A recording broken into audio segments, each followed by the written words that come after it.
Maureen Magee. I'm 49 years old and I live in Calgary, Alberta, in Canada. I have two careers right now. I work as an interior designer, freelance, and I work as a travel writer.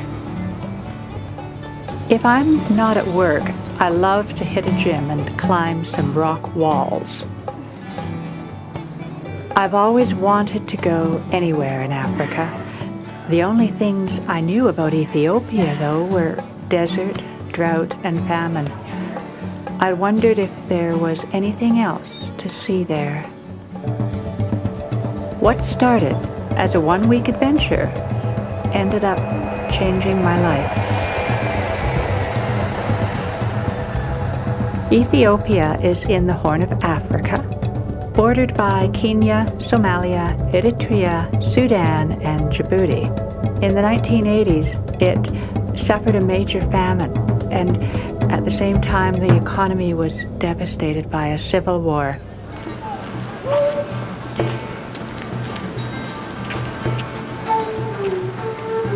I landed in Addis Ababa, the capital city of Ethiopia.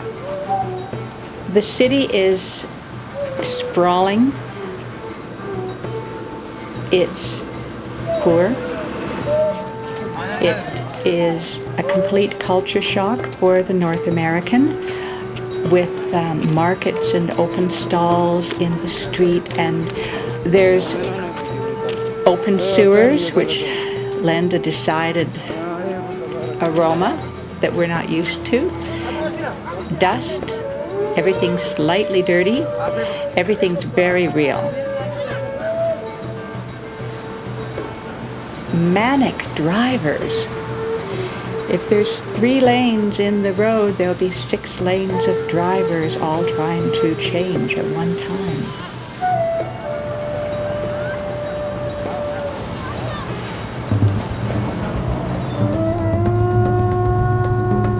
After exploring Addis Ababa, I rented a Jeep and a guide to take me into the countryside. I was lucky to find Maguru, a very special person who took great delight in showing tourists the wonders of his country. But then I found out that actually once you get down there, there's really no food to be found, and so you should actually probably take a cook too. That's how I met Kevita. When we left Addis, our first stop was a little town called Sodo, perched high on the edge of a mountain looking down into a valley with a beautiful lake beyond it.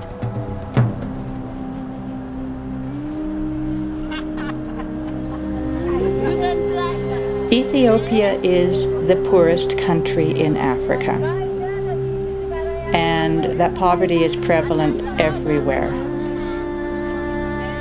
The conditions that people live in and the behavior those conditions evoke can be quite sad.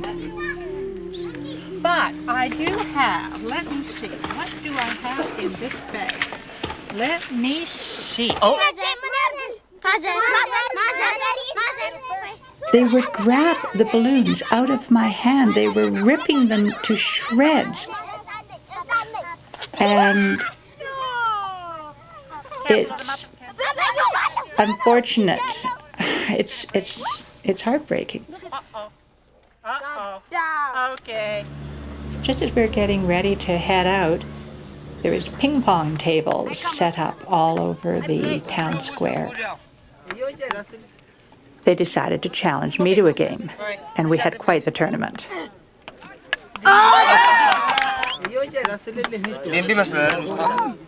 In the end, I think it was Ethiopia 425, Canada 2.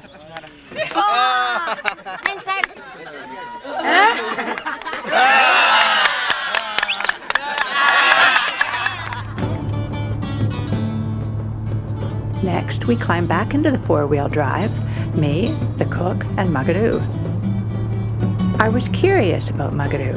His life as a guide seemed fascinating to me.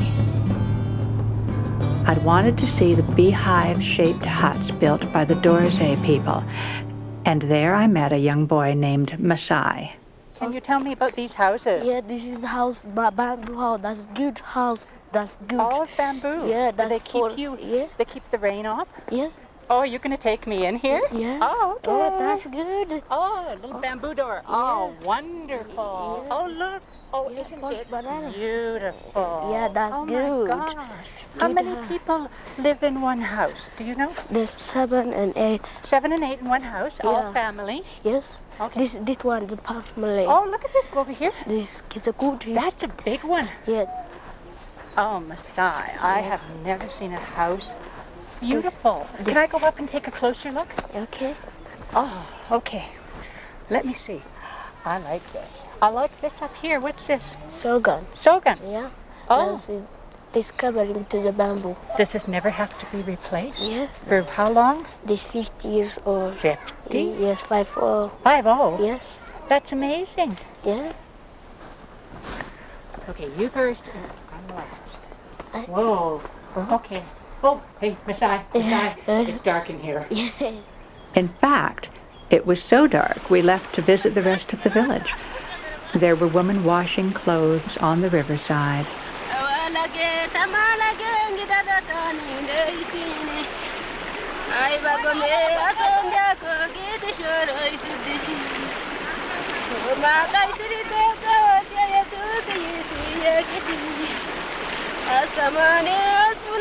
There were no washing machines here. Everything was done by hand.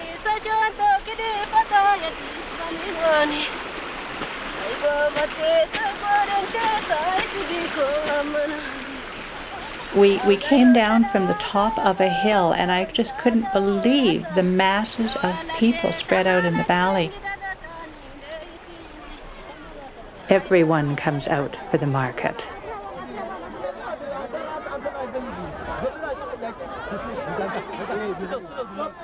We went to the Dorze market, which had something like 3,000 people in it. All these people here all of the time? Yes, that's coming to another country. There's the people. It's for the market is starting 6 o'clock. That the finish is 12 o'clock. 12 o'clock? Yeah. In the morning? Okay.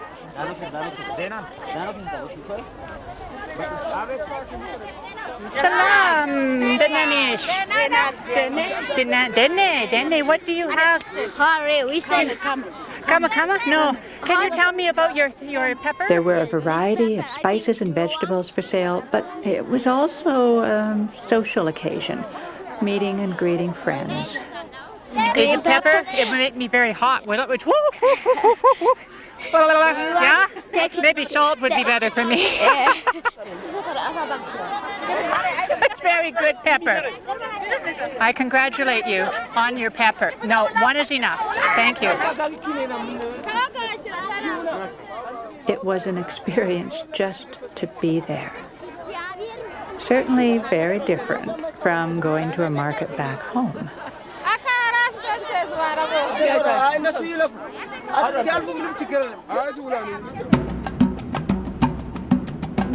We were going to camp overnight in Mago National Park.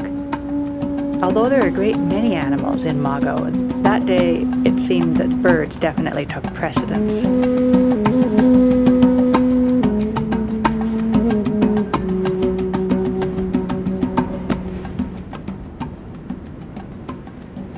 On the way, we met a very hungry ostrich.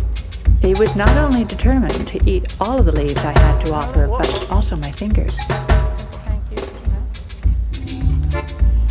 So, woo!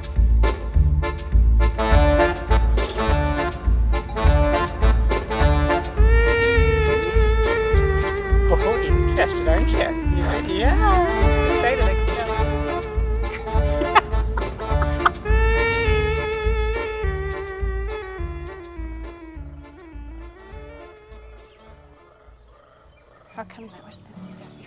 In Ethiopia, if you want to camp, you need an armed guard.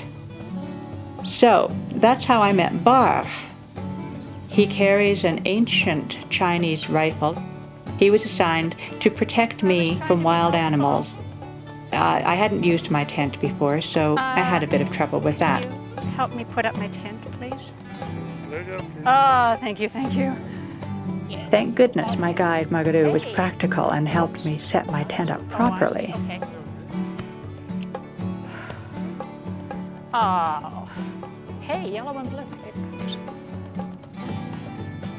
Oh, whoop. It's okay. Yeah. Magaru and I enjoyed relaxing in such a beautiful setting. And when we settled down for the night, as soon as the dusk drew down, the noise from the jungle rose up.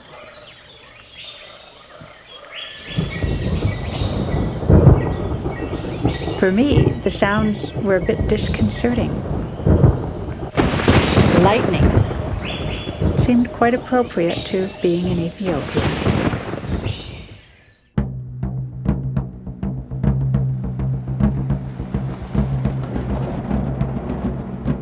The next day, I asked Magaru to take me to see the Mirsi tribe people. They still live in the traditional nomadic ways, as Ethiopian tribes have done for hundreds of years. Hello, Salam. I met a woman who was named Lulum. Huh? She looked to be about 70, but she still had a toddler with her. The bambino. And Lulum, this is your bambino? Lulum and you were, Mama? Oh, Mama. Oh, okay. And this is you've got a lot of children. Where's the baby? Over there, there's another baby. Yeah. So, do you know how to write on, can you write on my skin your name? Oh, it doesn't show. It doesn't. Oh, it shows with you. Yeah. Oh, good. What a lovely house. It's for you and your papa and your mama. Yeah. And many children. Yeah. Did you build it yourself? It's all straw with sticks inside. Looks quite cozy. As well, I met a beautiful young man named Urugulu. I asked, what do the Musi people do during the day? So he just took me through a walk through the landscape to show me what their life was like. Oh. Okay, Urugulu, you just keep leading the way for me, thank you. I'll stay a little bit further back from the rifle. Okay. I hope you got bullets in that gun, right, Bod? You got bullets? This is not where their cattle would go, but where they might go to forage for food.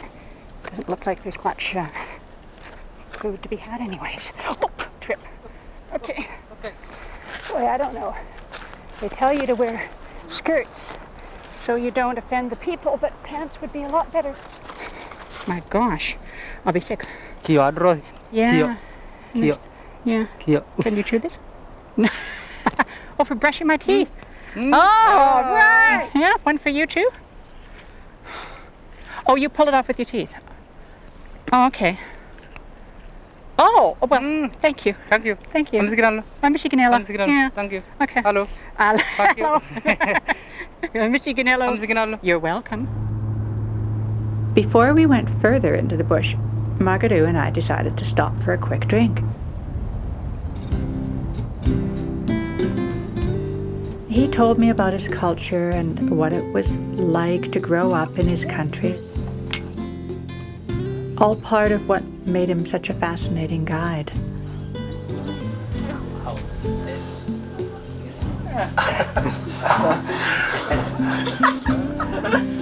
No, it's not bad. It's different. I think you have to get used to it. Yeah. We needed to leave the bar because we had to find a campsite by nightfall.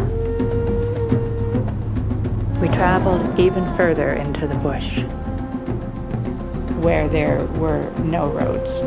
Nothing but villages of grass huts and people walking along the roadway people appearing just out of nowhere as the jeep went by.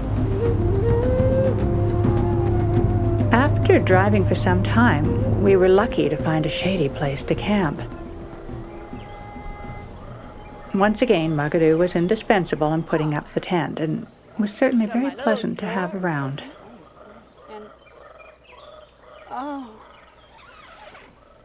Oh, thank you, Maguru. Oh. See you later.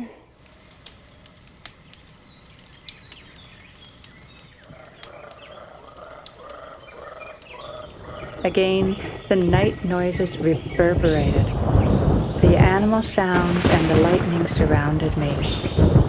But this time, I wasn't quite as nervous.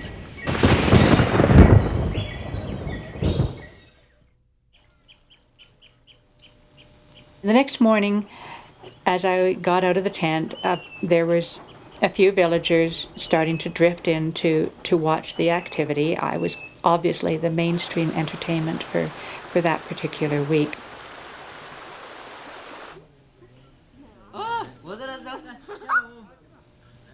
These people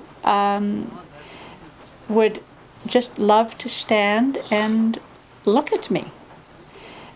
They'd shake hands, they'd smile. They were extremely friendly. But it got to the point where I felt like I was never, ever alone. You probably figured that out, though, didn't you? And a couple of beautiful young girls came along, about 15. Whoops! No, I know. Frenchie has... The soil in this part of the country is very, very orangey red. And they'll mix the soil with goat butter and then roll their hair into tight little curls. It's very nice. They also had a metal rod through their lip as a form of adornment. Oh, ah!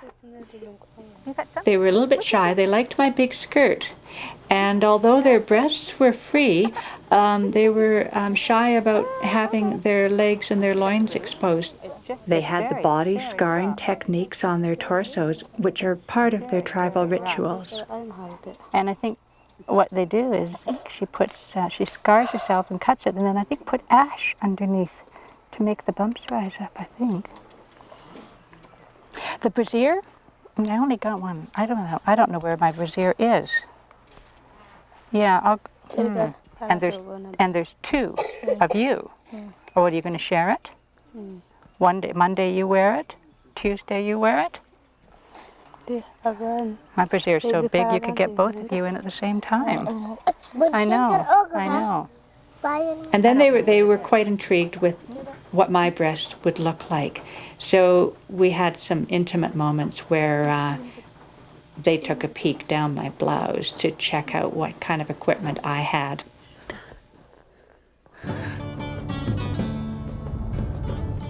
Magadoo and I were approaching our final destination, the village of Karo.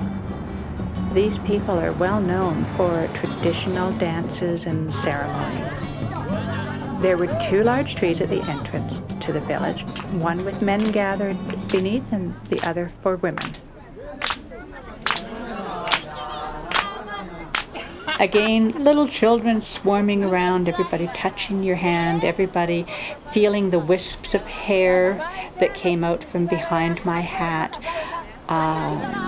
fascinated in a shy sort of way and not at all aggressive. And the men and the women were dressed in a fair amount of finery and some feathers and a lot of little metal jewelry, and it seemed that they were about to do some sort of a performance.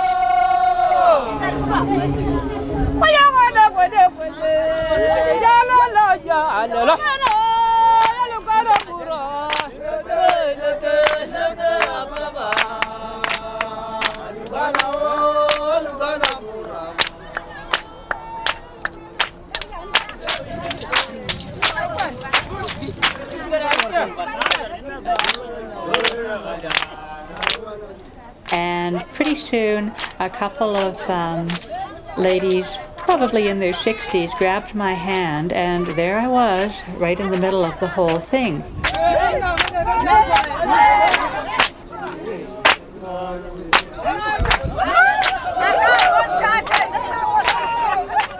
The dancing was not too much of the lifting of the feet, but a whole lot of jumping up and down of the upper body, and the Ethiopian aerobics, because, wow, those old ladies could go at it a whole lot longer than I could.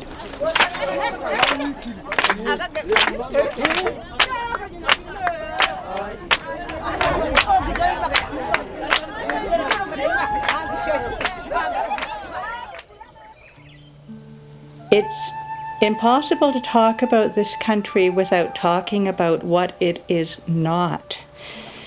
It is not famine and drought and desert.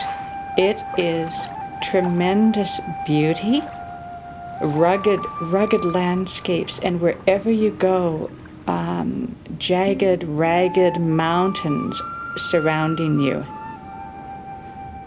In the end, I loved Ethiopia so much, I decided to stay. I wanted to see more of the country, but I also wanted to further explore the special friendships I had made. I had to let that plane leave without me. And now I'm embarking on a new chapter in my life.